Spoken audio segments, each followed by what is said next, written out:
Hello and welcome back to another episode of Beyond the To-Do List. I am your host, Eric Fisher, and this is the show where I talk to the people behind the productivity.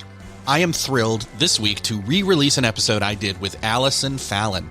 She's an author, public speaker, writing coach. She's coached hundreds and thousands of writers to help them get their books finally written and on the shelves. And in this conversation, we talked about her most recent book, The Power of Writing Things Down, which walks anybody, whether they consider themselves an air quote real writer or just play one on TV. It walks you through a simple daily practice to reduce anxiety, curb depression, improve your confidence, and especially, and this is the real kicker here, gain clarity in their life. And so I wanted to bring this episode back out and top of mind moving forward into the new year, because even though I don't particularly subscribe to the idea of doing New Year's resolutions, I do believe in making progress and have been thinking about goals I want to push forward next year. And I think one of the things that's hardest for me is to write. I'm much more of an auditory processor. I say things out loud and then I'm sure of them and I'm aware of them and the thinking inside my head. That's just how it works with me and my own self-awareness. And whether you're like that or not, there's still a way to use what is in this conversation with Allison about the power of writing things down. Now, in my case, it's writing things down through speaking and walking and talking, a la West Wing, but whatever, it's fine. I just know that this is one of the most powerful but underutilized tools in your productivity kit, and I want to call attention to it again, not just for you, but for me personally. So I'm going to get out of the way, but I'm just going to say, enjoy this conversation with Allison Fallon. Well, this week, it is my privilege to welcome back to the show, Allison Fallon. Allie, welcome back. Thank you, Eric. It's great to be here. This is not necessarily a topic that, we tackle here on the show, but it is directly related to so many aspects of productivity. So let's just jump right in. Your new book, it's called The Power of Writing It Down, a simple habit to unlock your brain and reimagine your life. The reason that I don't necessarily think we tackle the topic of writing specifically on this show is because when the word writing is brought up, a lot of people think of the purpose of writing being to write something for public consumption, for sure, blogging, for publishing a book. And there's definitely productivity tips to wrestle with for publishing a book, which that'd be something to maybe have you come back on and talk about at some point, but not necessarily creating a writing habit just for their own benefit. Why would somebody necessarily entertain the thought of creating a writing habit in order to make change in their life? Yeah, it's a great question. I wrote this book specifically because I talk to people all the time who have these ideas about what it means to be a writer that I think are just really myths that have been passed down through our culture that don't serve us at the end of the day. And exactly what you're touching on here, one of those myths is to be a writer means that I'm writing a book or publishing a book, or maybe that means I'm a copywriter and I write copy for a brand that I work for. Or, that's sort of like those other people over there, the creative people. That's not really me. And so this is not a topic for me to talk about. And I wrote this book specifically because writing has so much to offer literally anybody who's willing to engage it as a practice.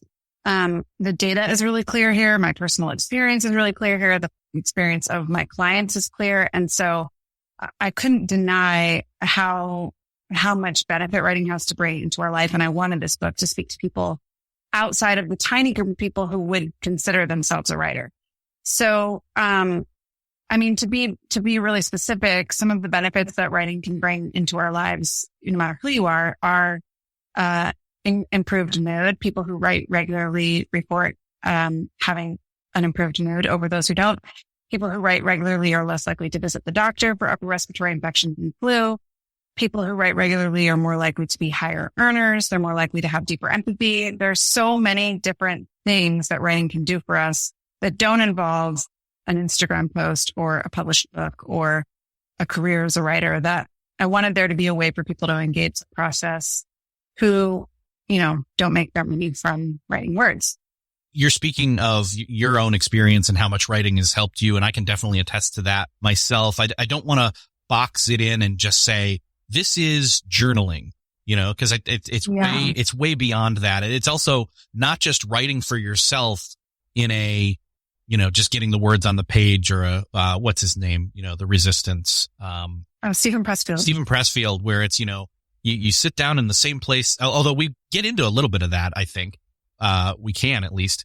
It's not just about sitting in the same place every day at the same time with the same psychological practices and physical practices to then unearth some hidden gem inside yourself. Although very well that's possible, but it's that for me, and lots of people have heard people talk about the Enneagram. For me, being a 5 who does a lot of research and goes down rabbit holes and trails, that for me, writing is all about me doing research of my own self-discovery or my own self-awareness, or, bubbling things to the top. It's one part personal therapy. It's one part prayer. It's one part creative writing. It is one part journaling.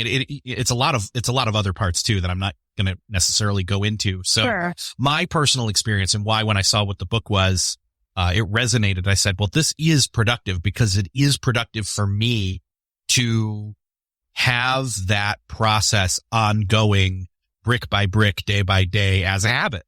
Completely. Yeah. I mean, so a lot of times when I talk to people about the idea of implementing a practice of writing into their life, their brain immediately goes to the place of like, oh no, another ritual or habit that I need to add to my life, as if I don't already have enough to do. And I'll share the data and the research around the power of a personal writing practice and say, kind of what I said a minute ago, which is that those who write for as little as 20 minutes a day for 4 days in a row can see a measurable improvement in their mood and an improvement in their immune system and all these other things. People say different things, but one of the pieces of feedback that I hear is, wow, 20 minutes, that's a lot. And for any of us, I'm assuming people who are listening here are busy people. We've got, responsibilities on every different front of our lives. We've got a million different hats that we wear and 100 different things that we do in a day. And so for sure, carving out 20 minutes to implement a new habit into your life can feel like a lot. But what if I told you that a practice like expressive writing could help you clear the clutter from your life and from your calendar in a way that actually frees up hours of time in your day that you didn't have before, simply because it brings clarity to your priorities, or because, it reminds you of what you want to be focused on so that you can say no to the things that don't really matter to you, or because, it provides a different kind of clarity, like say clarity around, like the friendships that you really want to invest in versus the ones that are not as important to you. Maybe it would help you make a big decision so that you can make a decision that's really in alignment with who you are and who you want to be in the world and where you're trying to go, instead of taking a long detour in another direction. So there are all these ways that writing can help us stay focused, help us stay on track, and actually at the end of the day, give us back 10 times the amount of time that we spend actually doing it.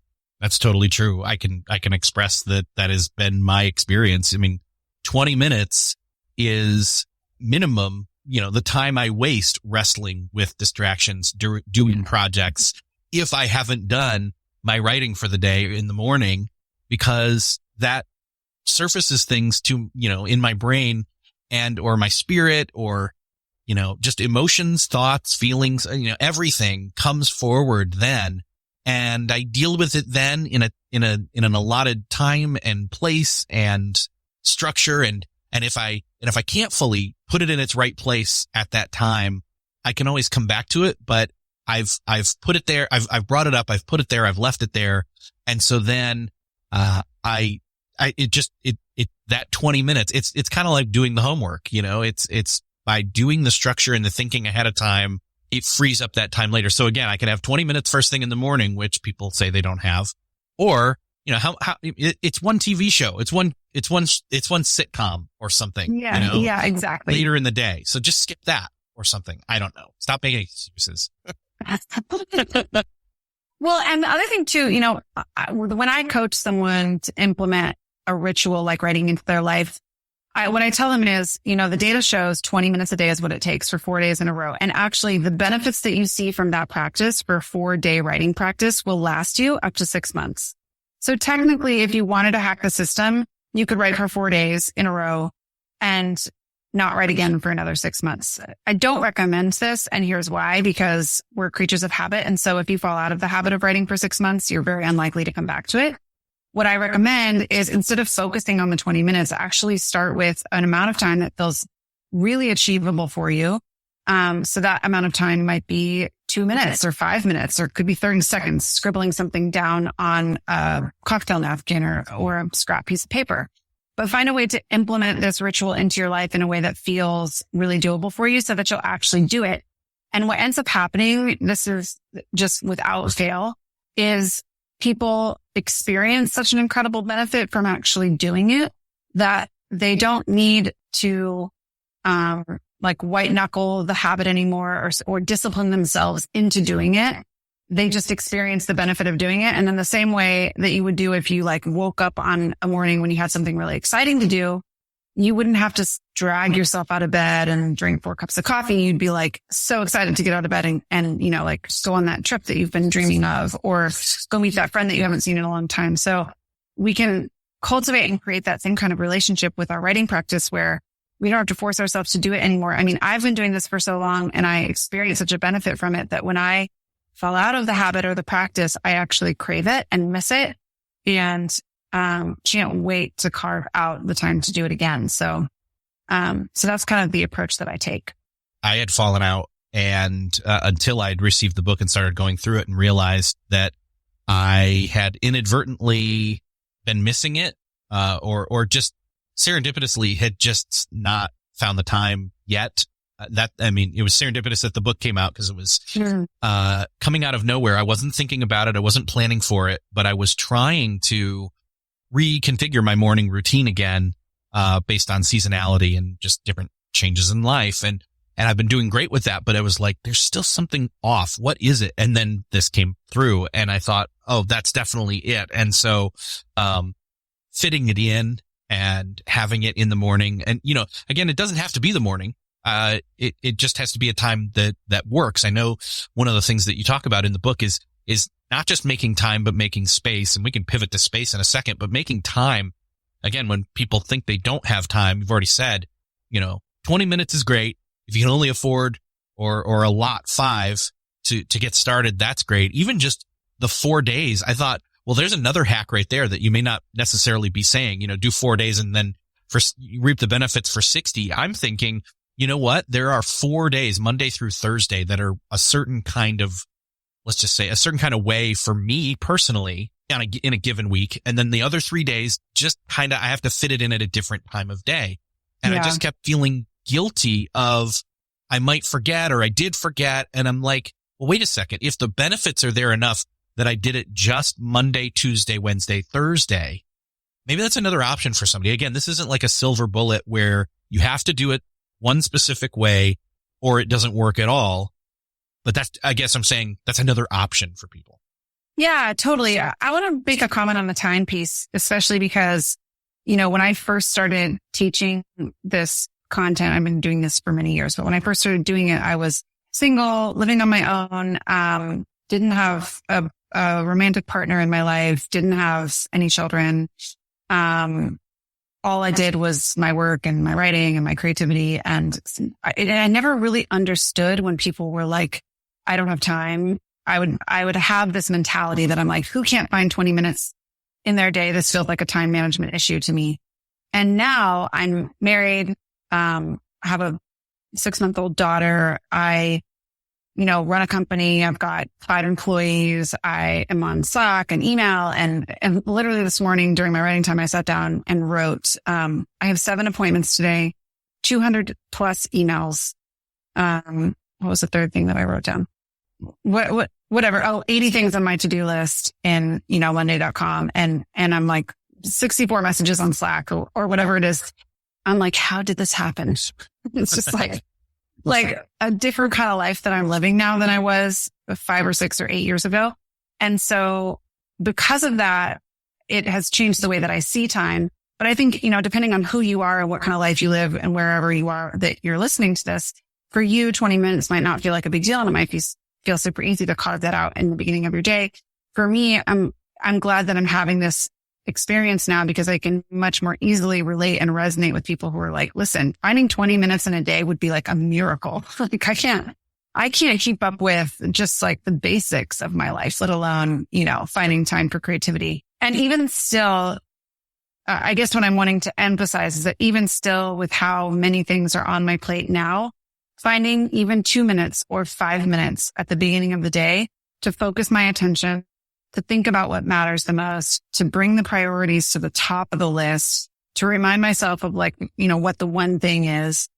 Doing that sets the mood and the tone and the direction for the rest of my day. So regardless of whether I end the day with 200 emails that haven't been responded to and, people are waiting 3 and 4 days or whatever for me to respond, or maybe they never hear back. Regardless of whether that's the case or whether I end the day at inbox 0, the bigger question to me is, how do I feel about my life? Am I really prioritizing the things that matter? Am I creating the things that I want to create in my life? Do I enjoy my work day? Do I feel really connected to the people around me? These are the things that actually dictate how happy we are in our lives, not whether or not we got to inbox 0, whether or not we answered every Slack message, whether or not every person out there is happy with us, because not everybody is ever going to be happy with you. So writing as a tool has helped me to sort of stay focused around the things that really matter, so that regardless of however other many balls I have up in the air, that I get to dictate and decide how I experience the life that I'm living. Ultimately, you're saying the benefits just are so valuable and so worth whatever amount of time you can give towards setting up this habit, that it's worthwhile to do, even if you're going to fail at it off and on for a while. Just start. One of the first things I say in the book is, like, I open the first chapter by saying that most people go most of their lives without ever really expressing themselves. And I think this plays out in productivity culture like this, exactly what I'm saying, that we go through our days and we somehow end up as a slave to our email inboxes, to our Slack, to our bosses, to our coworkers, to our Instagram followers, to the input that's coming in from the outside. And we're sort of trying to like manage all of the tasks and opinions and ideas that are flying at us, like we're like responding to the news and to, like what's happening on Instagram and what's happening on Twitter and what's happening in our inbox. And, I don't know if people out there feel this way, but I have felt at times in my life, like no matter how hard I work, I can't sort of get on top of this. And at the end of our lives, will we look back and go like, thank God I answered all the emails that people sent me? Or will we look back and go like, thank God I made that thing that I wanted to make. Thank God I did that thing that I've always wanted to do. Thank God I showed up and was there for my family. I think writing as a way of, helping us cut through the clutter and helping us, the way that we show up on the page is the way that we're showing up in our life. I talk about that a lot in the book. And so it acts as this mirror for us, and it can be diagnostic, the practice of writing. And so I think we can start to think through, like, if I get to the end of my life, what do I know I need to express of my life that I'm not already expressing? And writing can help us answer that question, and then also actually do the things that we need to do in order to express that thing. So, neglecting, delaying the writing process, deciding that you don't want that to be part of your life is fine if you're in a position like I was for so much of my life, where you're just like sort of trying to get on top of the pile and wanting to make sure that you've checked all the boxes. But when you decide like, whoa, checking all the boxes is not making me happy, I have something much more important that I want to do with my life, and I don't really know what it is. And it feels super scary, and I'm not sure where to start, but that's the direction that I want to move. When you're there, then a writing practice has something, invaluable, like absolutely invaluable to give. If somebody's on board with this and they're willing to take the advice of figuring out when they can fit it in time-wise, I mean, you've already said, 20 minutes is ideal. Obviously, that's not a limit. You can go further than that if you have more than that time. Yeah. That's great. But we're talking about conquering this busyness that takes us away from being able to think we can even do this, let alone do it at all. The 5-minute option. But I think for a lot of other people, it's not, especially when we've been kind of in lockdown mode or in quarantining mode for almost a year now or over, depending upon where you're at. Space, having a place that is physical, a physical space that you can carve out, can also be and or feel like a huge issue when it comes to this. And so if the Venn diagram of time and space don't come together, we just say it's never going to happen. Yeah. I mean, so you asked about time of day, and this does feel important to talk about because all of the data shows that morning time is a really powerful time to do our writing. I think it's why so many of us naturally gravitate toward doing our writing in the morning. The science behind this is when you're writing, you're accessing a part of your brain that you don't access in other parts of the day. And that part of your brain is really active first thing in the morning. It's active while you're dreaming. And for as long as you, in the morning, are not in your email account or on your smartphone or opening your computer, for as long as you avoid doing those things, that part of your brain will still be really active. And so you'll probably have an easier time getting some writing done first thing in the morning if you're able to do it then. So what I tell people is if you have the ability to carve out time first thing in the morning to do your writing, then do that. If you have children who wake you up first thing in the morning, like my daughter's 6 months old and she wakes up at it depends on the day, but anywhere between 4:30 and 6:30. And sometimes doesn't go back to sleep. And so, we're working on the sleep thing and she's doing a good job of sleeping through the night until about 5. But then after that, it's who knows if I'll get any time to myself until I sit down at my desk for the day. So whereas my writing time used to be first thing in the morning, now my writing time is from about 9 o'clock or 9:15 until 10. And it's the first thing that I do when I sit down to my desk during the day. So, but I guess one of the most important things I can say is that I'm not beating myself over the head or shaming myself or guilting myself for not making writing the first thing I do in the day. And I'm definitely not, pushing off my daughter and saying, she's just going to have to pen for herself at 6 months old so that I can do my writing first thing in the day. I'm just finding a way that I can fit this into my real life, my actual life, in a way that's doable and manageable for me. And that, as much as possible, it capitalizes on the data and the science behind this. But a lot of people will say to me, probably about 20% of the writers I've worked with over the years will say that their best writing comes for them late at night. And this is probably temperament, personality, our natural biorhythms. Some people are morning people, some people are night people. But same kind of idea that part of your brain is probably more active at a time of the day when you don't have a bunch of meetings scheduled, when you're not expecting a bunch of phone calls or text messages. So late at night, there's a creative witching hour between maybe midnight and 2 a.m. or somewhere in there, 10 p.m. and 2 a.m. And I know a lot of creative people who get their best writing done then. So for them, that's what works the best. I think it's a matter of figuring out what actually works in my real everyday life, what's actually going to serve me as a person, instead of what so many of us do where we're we buy into these myths of the writing life that it has to happen in this certain way or it has to look this certain way. And I think that's part of what keeps us from actually doing it. No one, quote, best practice from somebody else means it's a best practice for you. Agreed. 100%. Yeah. So how do you then find, you're fitting it in time wise. I think you're saying that it works best for you maybe in the morning. But again, and I've talked about this with other people in terms of morning and evening time. And, I'm more of a morning time. When it gets to be late enough at night, say 9, I'm dead. I don't, I can read to myself. I can't read out loud. I definitely am not going to write. So it's more of a morning thing for me, but somebody else, it's going to be flipped. But regardless of that, and then and then incorporating, say, the timing also then dictates what maybe space is available to me. Yeah. Physical space does really matter for a writing practice. And I unpack this in the book because, our physical spaces will curate an environment in which we feel safe to do the kind of writing that I talk about in the book, which is expressive writing. So for some people, sitting at their desk, like their work desk, doesn't feel like a particularly safe space to do expressive writing.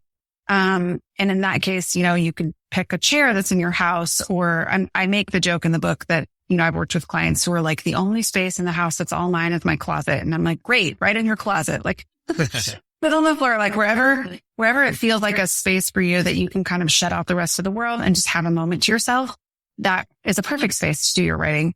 I talk about the brain science behind this, but you can use scents and or music and or a lot of other environmental things to help train your brain to go to that place that I'm talking about, that you go to when you write, that you don't go to other parts of your day. So If you're writing, for example, at 3 p.m., then I would recommend using a lot of other supportive tools like incense or essential oils or music or whatever to help you go to that part of your brain, because it's going to be more difficult for you to get there at 3 p.m. than it would be at 6 a.m. if you were doing this first thing in the morning.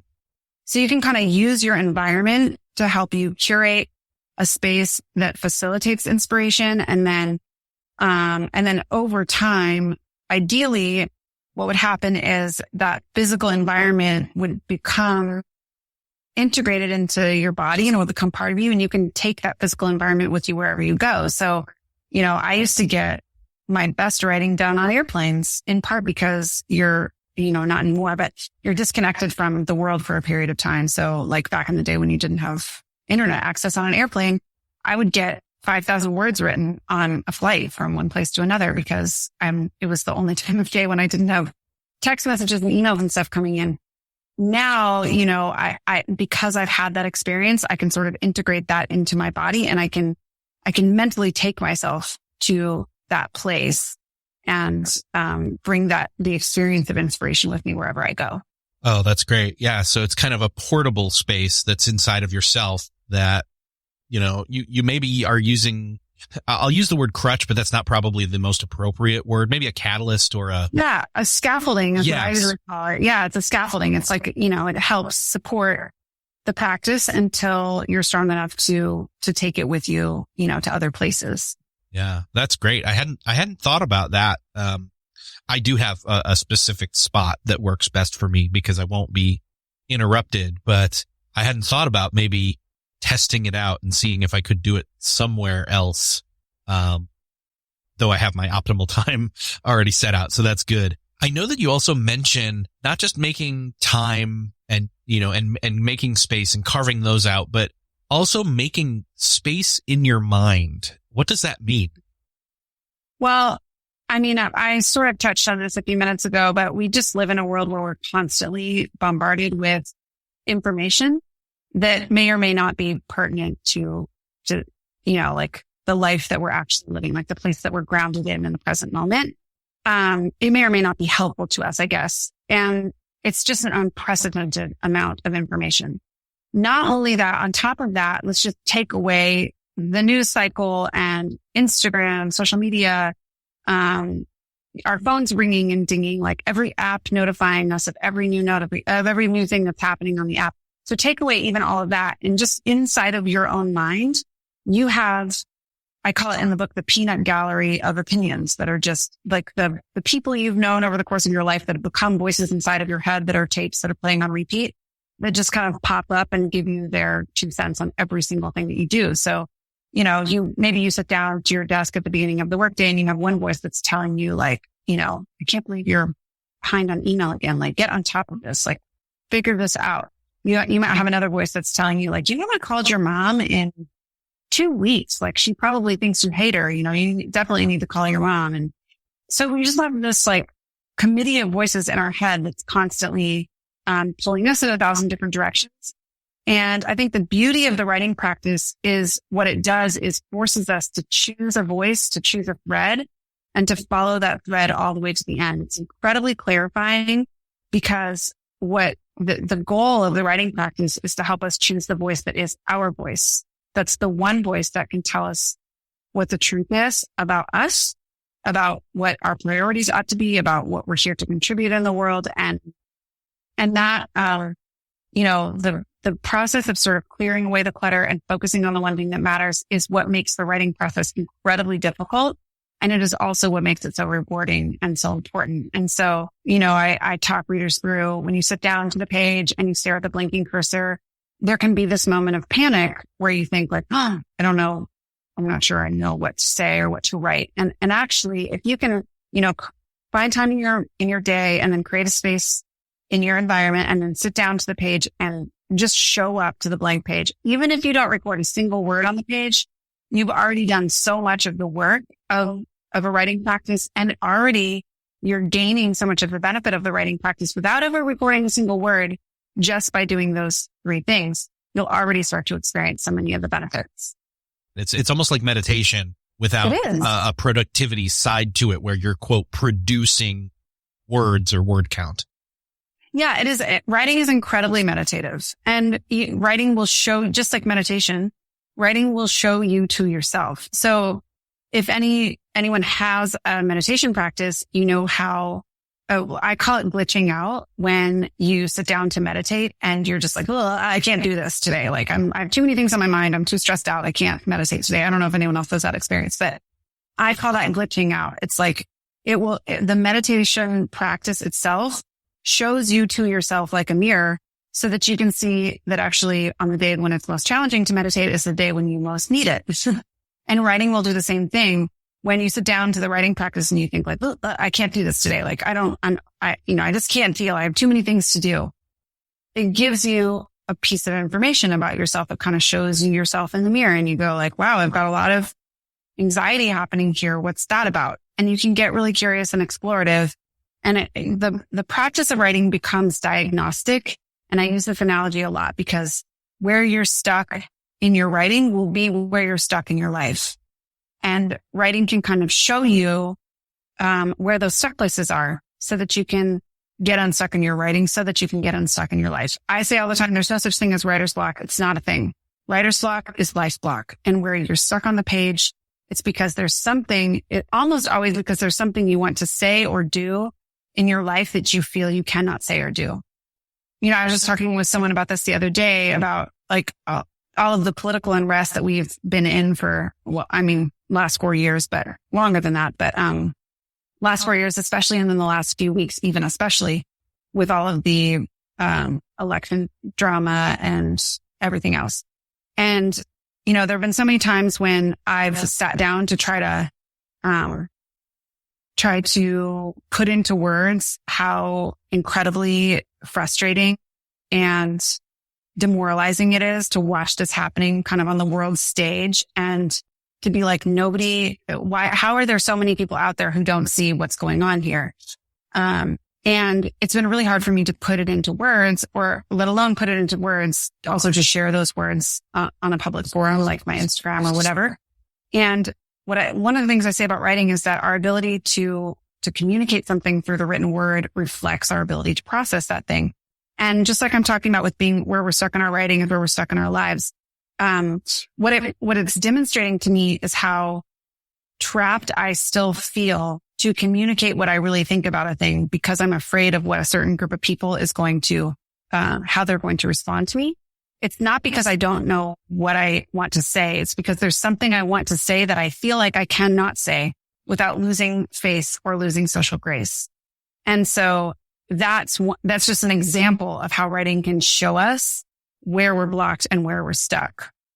I totally get that. That's one of the things that helps me, when I can write that to myself, at least, and say it, as if I'm posting it online, but nobody sees it but me. That has been one of the sanity savers, for me in the past few months, especially.